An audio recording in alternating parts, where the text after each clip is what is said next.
ओम शांति। अव्यक्त मुरलियों की इस श्रृंखला में आज हम प्राण प्यारे बाप दादा के 24/1/70 के मधुर महावाक्य सुन रहे हैं। ब्राह्मणों का मुख्य धंधा समर्पण करना और कराना। ये अव्यक्त मुरली 3 पार्ट में है। इसका एक पार्ट हम सुन चुके हैं। आज हम सेकंड पार्ट सुनेंगे। अगर आपने फर्स्ट पार्ट नहीं सुना है तो डिस्क्रिप्शन में लिंक दिया है। पहले आप फर्स्ट पार्ट सुने, फिर आप सेकंड और थर्ड पार्ट सुने। आज बाबा ने कहा निश्चय की निशानी क्या है। अगर आपका निश्चय पक्का है तो बाबा ने पूछा कि उसकी निशानी क्या है। तो कहा विजय। तो जितना निश्चय बुद्धि होंगे उतना ही सभी बातों में विजयी होंगे। निश्चय बुद्धि की कभी हार नहीं होती। हार होती है तो समझना चाहिए कि निश्चय की कमी है। निश्चय बुद्धि विजयी रत्नों में से हम एक रत्न हैं, ऐसे अपने को समझना है। विघ्न तो आएंगे। विघ्नों को खत्म करने की युक्ति है कि सदैव समझो कि यह पेपर है। अपनी स्थिति की परख यह पेपर कराता है। कोई भी विघ्न आए तो उनको पेपर समझ पास करना है। बात को नहीं देखना है, लेकिन पेपर समझना है। पेपर में भी भिन्न भिन्न क्वेश्चन होते हैं। कभी मनसा का, कभी लोकलाज का, कभी देशवासियों का क्वेश्चन आएगा, कभी देहधारियों का क्वेश्चन आएगा। परंतु उसमें घबराना नहीं है, गहराई में जाना है। वातावरण ऐसा बनाना चाहिए जो ना चाहते हुए भी कोई खींच आए। जितना खुद अव्यक्त वायुमंडल बनाने में बिजी रहेंगे उतना स्वतः सभी होता रहेगा। जैसे रास्ते जाते कोई खुशबू भी न चाहते हुए खींचेगी। रास्ते में जा रहे हैं, कोई खुशबू है तो वो खींचेगी ना चाहते हुए भी। तो बाबा ने कहा जो लक्ष्य रखा जाता है उसको पूर्ण करने के लिए ऐसे लक्षण भी अपने में भरने हैं। ढीले कोशिश करने वाले कहाँ तक पहुँचेंगे।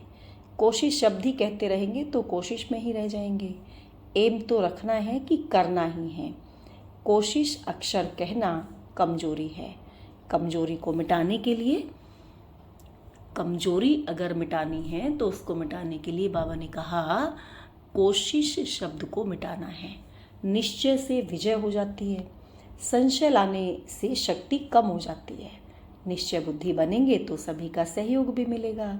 कोई भी कार्य करना होता है तो सदैव यही सोचा जाता है कि मेरे बिना कोई नहीं कर सकता, तभी सफलता होती है। आज से कोशिश अक्षर खत्म करो। मैं शिव शक्ति हूँ। शिव शक्ति सभी कार्य कर सकती है। शक्तियों की शेर पर सवारी दिखाते हैं। किसी भी प्रकार माया शेर के रूप में आए, डरना नहीं है। शिव शक्ति कभी हार नहीं खा सकती। अभी समय ही कहाँ है। समय के पहले अपने को बदलने से 1 का लाख गुना मिलेगा। बदलना ही है तो ऐसे बदलना चाहिए। याद आता है, बाबा कहते याद आता है ना कि अगले कल्प भी वर्षा लिया था। अपने को पुराना समझने से वह कल्प पहले की स्मृति आने से सहज पुरुषार्थ हो जाता है, क्योंकि निश्चय रहता है कि कल्प पहले भी मैंने ही लिया था, अब भी लेकर छोड़ेंगे। कल्प पहले की स्मृति शक्ति दिलाने वाली होती है। अपने को नए समझेंगे तो कमजोरी के संकल्प आएंगे, पा सकेंगे वा नहीं। लेकिन मैं हूँ ही कल्प पहले वाला, इस स्मृति से शक्ति आएगी। तो सदैव अपने को हिम्मतवान बनाना चाहिए। हिम्मत हारना नहीं चाहिए। हिम्मत से फिर मदद भी मिलेगी। हम सर्वशक्तिमान बाप के बच्चे हैं। बाप को याद किया, यही हिम्मत है। बाप को याद करना सहज है व मुश्किल। सहज करने में सहज हो जाता है। यह तो मेरा कर्तव्य ही है, फर्ज है। क्या करूं, यह संकल्प आने से फिर मुश्किल हो जाता है। कभी भी अपने अंदर कमजोर संकल्प को रहने नहीं देना। अगर मन में कमजोर संकल्प उत्पन्न भी हो जाए तो उनको वहाँ ही खत्म कर शक्तिशाली बनाना है। अब तक भी अगर कोशिश करते रहेंगे तो अव्यक्त कशिश का अनुभव कब करेंगे? जब तक कोशिश है तब तक अव्यक्ति कशिश अपने में नहीं आ सकती। तो यह भाषा ही कमजोरी की है। सर्वशक्तिमान बाप के बच्चे यह नहीं कह सकते। उनके संकल्प, वाणी सभी निश्चय के होंगे। तो ऐसी स्थिति बनानी है। सदैव चेक करो कि संकल्प रूपी फाउंडेशन मजबूत है, कमजोर तो नहीं है संकल्प। तीव्र पुरुषार्थी की चलन में यह विशेषता होगी जो उनके संकल्प, वाणी, कर्म तीनों ही एक समान होंगे। संकल्प ऊंच हो और कर्म कमजोर हो तो उनको तीव्र पुरुषार्थी नहीं कहेंगे। तीनों की समानता चाहिए। संकल्प, बोल और कर्म तीनों में समानता चाहिए। सदैव यह समझना चाहिए जो कि माया कभी कभी अपना रूप दिखाती है, यह सदैव के लिए विदाई लेने आती है। तो विदाई के बदले निमंत्रण दे देते हो। सदैव शिव बाबा के साथ हूँ, उनसे अलग होंगे ही नहीं, तो फिर कोई क्या करेंगे? कोई बिजी रहता है तो फिर तीसरा डिस्टर्ब नहीं करता है। समझते हैं तंग करने वाला कोई नहीं आए तो एक बोर्ड लगा देते हैं। तो बाबा ने कहा आप भी ऐसा बोर्ड लगाओ तो माया लौट जाएगी, आने का स्थान ही नहीं मिलेगा। कुर्सी खाली होती है तो कोई बैठ जाता है। माताओं के लिए तो बहुत सहज है, सिर्फ बाप को याद करना, बस। बाप को याद करने से ज्ञान आपे ही इमर्ज हो जाता है। बाप को जो याद करता है उनको हर कार्य में मदद बाप की मिल जाती है। याद की इतनी शक्ति है जो अनुभव यहाँ पाते हो, जो अनुभव यहाँ पाते हो वह वहाँ भी स्मृति में रखेंगे तो अविनाशी बन जाएंगे। बुद्धि में बार बार यही स्मृति रखो, हम परम धाम निवासी हैं। केवल कर्तव्य अर्थ यहाँ आए हैं, फिर वापस जाना है।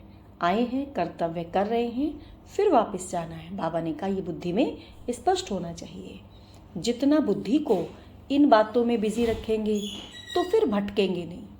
ज्ञान भी किसको युक्ति से सुनाना है, सीधा ज्ञान सुनाने से तो घबरा जाएंगे। पहले तो ईश्वरीय स्नेह में खींचना है।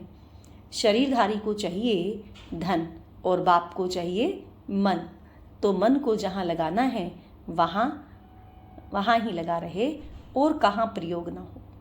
योग युक्त अव्यक्ति स्थिति में रहे 2 बोल बोलना भी भाषण करना ही है। 1 घंटे के भाषण का सार 2 शब्द में सुना सकते हो। दिन प्रतिदिन कदम आगे समझते हो। ऐसे भी नहीं सोचना कि अभी समय पड़ा है, पुरुषार्थ कर लेंगे, लेकिन समय के पहले समाप्ति करके इस स्थिति का अनुभव प्राप्त करना है। अगर समय आने पर इस स्थिति का अनुभव करेंगे तो समय के साथ स्थिति भी बदल जाएगी। समय समाप्त तो फिर अव्यक्त स्थिति का अनुभव भी समाप्त हो, दूसरा पार्ट आ जाएगा। तो इसलिए पहले से ही अव्यक्त स्थिति का अनुभव करना है। कुमारियां दौड़ने में तेज होती हैं तो इस ईश्वरीय दौड़ में भी तेज जाना है। फर्स्ट आने वाले ही फर्स्ट के नजदीक आएंगे। जैसे साकार फर्स्ट गया ना। लक्ष्य तो ऊंचा रखना है।